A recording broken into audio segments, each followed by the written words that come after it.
Natagpuan na po ang bangkay ng isa sa mga inanod ng baha sa Tanay Rizal sa kasagsagan ng ulang dala ng bagyong Enteng nitong Lunes. Pahirapan ang pag-recover sa biktima.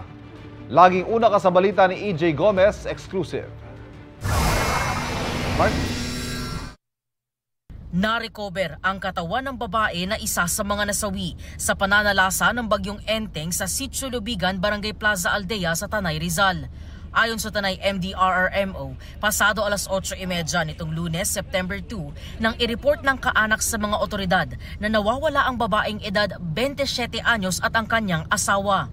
So ang nangyari po is yung dike na malapit sa kanilang tinitigilan ay na-wash away po ng malakas na baha. Yung pong dalawa, couple, ay nasa loob ng bahay. So unfortunately, yung babae po ay natangay, wherein yung lalaki naman po ay nakapag-survive o naka-swim malapit po sa tabing ilog po. Nahirapan daw sila sa pag-rescue sa biktima dahil sa matinding pagbaha, walang tigil na ulan at malakas na agos ng tubig sa ilog ayon sa Tanay MDRRMO. 10:30 ng umaga kahapon natagpuan ang bangkay ng babae.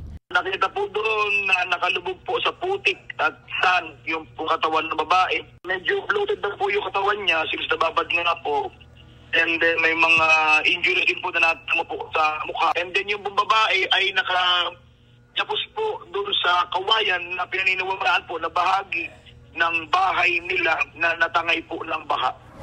Ang nakaligtas na lalaki naman nakauwi na at ngayon nasa burol ng yumaong asawa sa Barangay San Isidro, Tanay Rizal. Nakatakdang ilibing ang babae bukas. Ito ang unang balita. EJ Gomez para sa GMA Integrated News.